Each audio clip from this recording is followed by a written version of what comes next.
Shalom, salam sehat bagi kita semua. Marilah kita satukan hati sebelum mendengarkan firman Tuhan.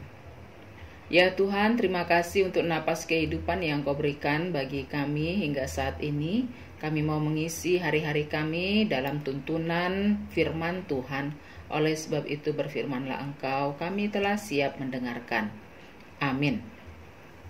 Saudara-saudari yang dikasihi Yesus Kristus, firman Tuhan menyapa kita tertulis dalam kitab Mazmur 78 ayat 3-4 dalam judul Pelajaran dari Sejarah. Yang telah kami dengar dan kami ketahui dan yang diceritakan kepada kami oleh nenek moyang kami tidak hendak sembunyikan kepada anak-anak mereka. Tetapi kami akan ceritakan kepada angkatan yang kemudian puji-pujian kepada Tuhan dan kekuatannya dan perbuatan-perbuatan ajaib yang telah dilakukannya. Demikian firman Tuhan. Saudara-saudariku, Bani Asaf adalah penulis dari kitab Mazmur yang baru saja kita dengar. Dia adalah salah satu dari keturunan Lewi yang bekerja pada zaman Raja Daud. Dalam catatan Alkitab ada 12 Mazmur yang ditulis oleh Bani Asaf.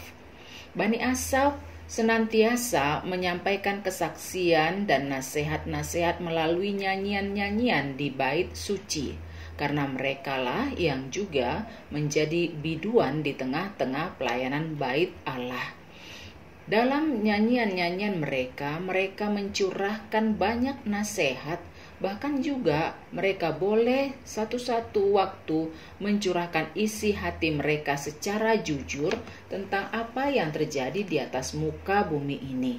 Kalau suatu waktu mereka melihat ada orang yang melakukan tindakan yang tidak benar di hadapan Allah, yaitu orang-orang fasik, orang-orang jahat, orang-orang yang tidak mengenal Allah, tidak berbakti kepada Allah, tidak takut kepada Allah, tetapi mereka menerima banyak berkat, maka Bani Asaf juga mengakui di hadapan jemaat dan juga di hadapan Allah. Secara kedagingan memang ada kecemburuan dan merasa perlakuan yang mereka terima itu tidak adil. Sementara di satu sisi yang lain, Bani Asaf juga mengajak para pendengar dan jemaat pada saat itu untuk tidak perlu cemburu kepada orang-orang fasik, sebab nasihat dari para leluhur mereka senantiasa mengingatkan mereka atas berkat Tuhan yang jauh lebih besar dan lebih kekal. Keberhasilan yang diperoleh dengan cara-cara orang fasik itu nantinya akan mendatangkan masalah yang besar terhadap yang bersangkutan. Oleh sebab itu yang telah didengarkan mereka melalui nasihat-nasihat nenek moyang mereka, maka Bani Asaf menyampaikannya di tengah-tengah nyanyian-nyanyian ibadah agar jangan pernah ditiru hal-hal yang tidak berkenan di hadapan Allah, karena itu akan berdampak kepada kehidupan saat ini, kehidupan yang akan datang, bahkan juga kepada keturunan-keturunan dari orang-orang fasik tersebut. Kita pada saat ini juga diingatkan melalui nyanyian ini agar kita senantiasa menceritakan hal-hal yang baik kepada keturunan kita, kepada orang-orang di sekitar kita, kepada angkatan-angkatan yang lebih muda dari kita, agar mereka juga mengingat perbuatan-perbuatan Allah yang ajaib, di mana Allah akan mengangkat orang yang lemah menjadi orang yang kuat, dan Dia bisa mematahkan kekuatan orang-orang fasik yang sombong menjadi sangat lemah sekali. Sebab orang kaya bisa tiba-tiba menjadi miskin, orang miskin juga bisa tiba-tiba diubah Tuhan menjadi orang kaya. Semua yang ada di atas muka bumi ini adalah sementara. Oleh sebab itu jangan kita sombong apabila kita sekarang sedang kuat, dan jangan pula kita sekarang menjadi putus asa apabila kita sedang dalam kondisi yang sangat lemah sekali, baik lemah ekonomi, baik lemah kesehatan, baik lemah dari penghargaan-penghargaan di atas muka bumi ini. Tapi marilah senantiasa hidup kita ini ibarat nyanyian yang hidup di hadapan Allah. Kita senantiasa bernyanyi, memuji, memuliakan nama Tuhan dengan mengenang begitu banyak anugerah-anugerah Tuhan yang sudah kita terima.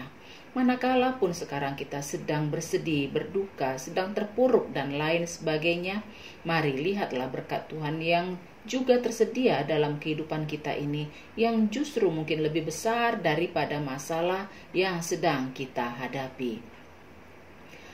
Hamba Tuhan sering sekali mengingatkan kita dalam kehidupan ini, kita jangan hanya melihat hal-hal masalah itu sebagai suatu bentuk hukuman dalam hidup ini, tetapi mari kita juga diingatkan dan juga mengaminkan bahwa kehidupan-kehidupan yang pahit saat ini bukan tidak mungkin nantinya menjadi suatu proses di mana kita akan menerima sukacita yang lebih besar lagi.